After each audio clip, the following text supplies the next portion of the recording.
Welcome to Life and Living. I'm Joanna Gagis. So excited for this first segment we have today, Justin Antorio. He was a chef, competitor, and runner-up on season 10 of Hell's Kitchen with the great Gordon Ramsay. Welcome to the show, Justin. How are you doing? Thank you for having me. It's a great show, and watching chefs, young chefs, develop and compete and grow, for me, is personally exciting. What was it like for you being a part of it? It was interesting because I never watched the show, so I didn't know what I was getting into. Pretty much just went into it without any thoughts of anything and just... Well, how did you get there if you'd never watched the show? My father's a chef, and he actually is retired, so he signed me up without my knowledge. Vigilante here. Went ahead, put your name in, you were selected, and you weren't part of that process at all. Well, they call you, and actually when they called me the first time, I thought it was a joke. I thought it was my friends just joking around with me. You thought you were being pranked? Yeah, pretty much for the most part. And then I found out later it was serious. They flew me out to LA for a live interview and went from there. Were you into the idea? You know, I was more into showing what I can do as a chef. So you believed in yourself and your capabilities. Absolutely. What was it like? You get there. First of all, is it true you walked into the wrong kitchen? Yeah, the first day of filming, we started shooting, and they were like, go to your kitchen. I ran to the red side, which you're supposed to be on the blue. And I had no idea because I never watched the show before. And producers were yelling at me, what are you doing? I don't watch your show. Like, what are you doing here? $250,000. Yeah, right, So, yeah. right.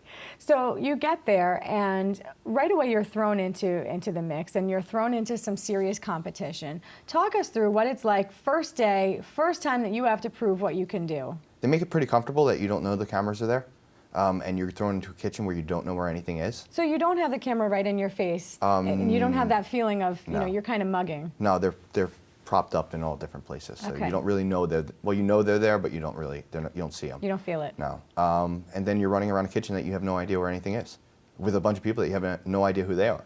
And in true Jersey style, I'm like midway through, I have my sunglasses on my head, like, what am I doing right now? Yeah, but it takes you back. It makes you nervous, actually, because you're in a completely different environment that makes you completely uncomfortable.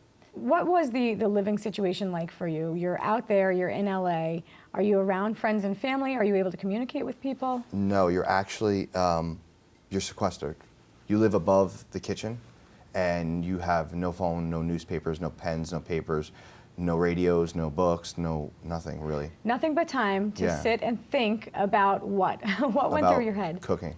Were you thinking about, oh man, what am I going to be faced with? Were you thinking, you know, was it kind of prepping yourself, self-talk, I can do this? Or are you getting down on yourself for maybe what you did wrong? Oh, well, the lows are very low and the highs are very high. But, I mean, you pretty much have to think more or less of, you know, that you're on your own. It's like, to ever be put in that position it's pretty crazy. You have no one to look for, you have no one to look at. Pretty much all you can do is look in the mirror and look at that person. That's the only help you're getting. So it's kind of lonely, but you just got to fight through it. Give us an example of one meal that you made and you knew you rocked it and you were feeling high. You said the highs are high. I made one dish, filet mignon with like a chorizo cream sauce, and Gordon was like, this is one of the best dishes I've ever tasted on the show. And what about when he says the opposite? What about when he It's tells terrible. It is horrible. It's the worst feeling in the world. You are beating yourself up because you don't leave. Like normally you have a bad day at work, you call your friends, sibling, whoever, and you get through it. Or have a glass of wine. No, you have none of that. What have you taken away from this experience in the kitchen? How has it helped you grow as a chef? It's helped me grow more as a person, as a man. I'm very, actually, less high-strung. I could handle a lot more situations at one time. You know, you have someone yelling in your face 24/7, it makes you a different kind of person. What is Gordon really like? You talk about someone yelling in your face. I mean, he's tough. He's tough, and he can be scary, and I don't think I'd want him in my face telling me that what I was doing was wrong. Yeah, it's difficult to handle that, but you have to listen to what he's saying because he's actually telling you what to do. Inside that kitchen, he exactly is what he is. It's no show. He wants what he wants, you better deliver it. Outside, he's actually a really sweet guy, nice guy, 3 kids, really down to earth, actually. So you got to know him. Yeah. You got to know him a bit. Yeah. You know, the show, you were the runner-up. What was it like at that moment when they didn't call your name? It was probably one of the most difficult points in my life. You know, that door doesn't open, it's not a good feeling. But you just got to pick yourself up, move on, get on with your life. You step away from the show. You know, you made it really far. You made it as far as you could have. What's next for you? I mean, how do you go from that to, you know, I'm going to take all of this and I'm going to do something with it? That's the difficult part because we filmed and then it was a year later that actually aired.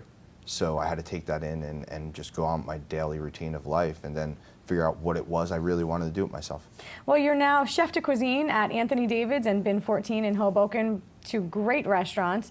What is it like, first of all, executive chef of two different restaurants? How are you managing that? I do 3 days and 3 days. Okay. So and I'm running back and forth. Luckily for me, they're only 4 blocks apart.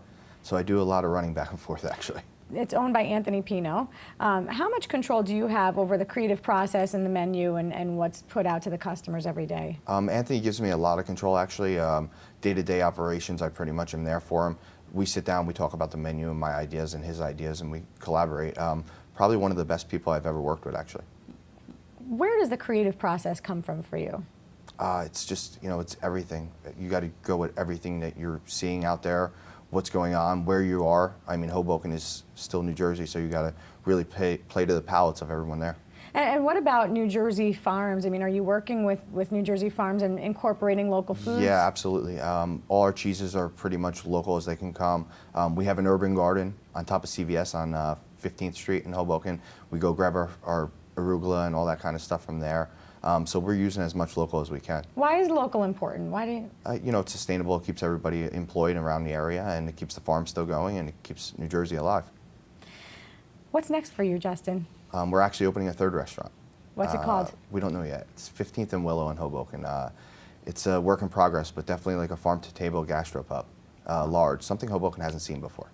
Well, no doubt it's going to be fantastic. If you're behind it and if you're in that kitchen, we're going to love what comes out of it. Justin Antorio, chef de cuisine of Anthony David's and Bin 14 in Hoboken, and runner-up of Hell's Kitchen.